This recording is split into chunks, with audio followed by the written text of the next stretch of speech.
My rule when I have a runner is if it gives me a clear signal that it is reversing, like especially I love the 15-minute candle. So if it's a hammer candle and a new high, all morning it hasn't made a new 15-minute high. And then it finally did, and that's when I just exited the rest of my position.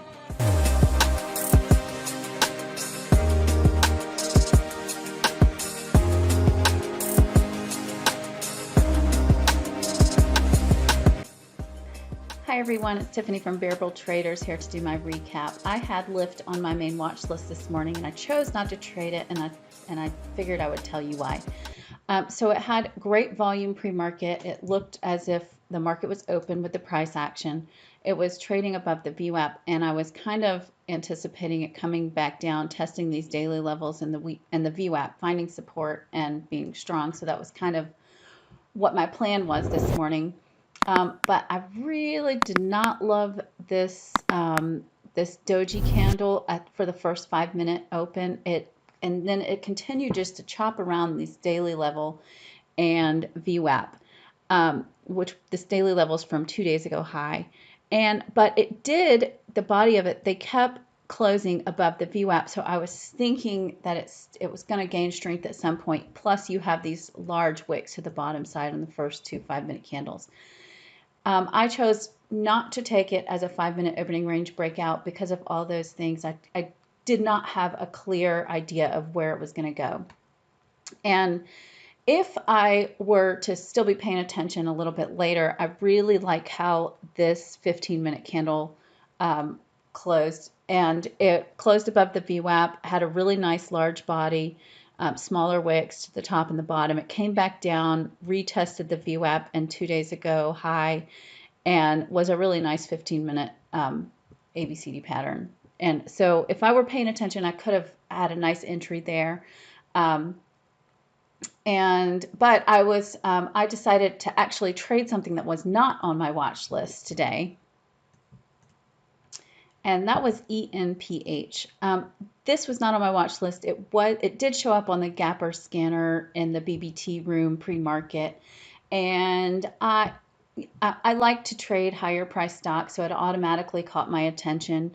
But I didn't really love the pre-market price action, and the volume wasn't the best pre-market. But I decided to keep it on my radar just because. And so I'm glad I did. Right at the open, I was scanning through stocks, and this one, I really liked the sell-off. You have, in the first couple minutes, you have some tweezer dojis above the VWAP, and then this first 5-minute closed really nicely. Nice body that opened above the VWAP, closed below. You have a nice large wick to the top side, small, tiny wick to the bottom side. Came back, retested the VWAP right here after the first 5-minute close, made a new low. When it broke out, I took it short. My stop was going to be if it pushed up above the VWAP, and I took a 25% partial, was my first partial. I took this according to the L2. There were huge bids at this area, and I decided to go ahead and take a partial. Same for this 164 level. Then there was some nice volume that came in right before it touched S3. So I decided to take a pretty large 50% partial here. And then it made a new 5-minute high after touching S3. It made a new 5-minute high. So I ended up partialing everything but 10%. And then I decided to see if it was going to make it down to S4. And as you see right here, it never quite made it to S4. Hold on one second. As you can see right here, it never made it to S4. But I decided to get all out after this 15-minute hammer doji, and it made a new high. It also was pushing up through the 9 on the 5, and you have some decent volume coming in right here around this 155 level. So, and then you also have the 9 and the 20 crossing over and curling up, and then the 50s coming down to meet it.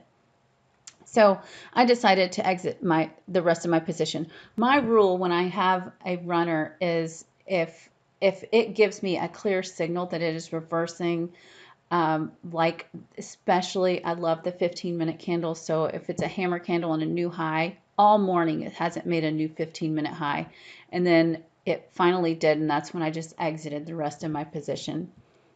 So that was my ENPH trade for the day. Of course, it was a 5-minute opening range breakdown. This is a lot of what I've been trading lately. So I hope these videos aren't getting boring for you. If you found this video helpful, please hit the like and subscribe button, and I will see you next time. Thanks for watching. Bye.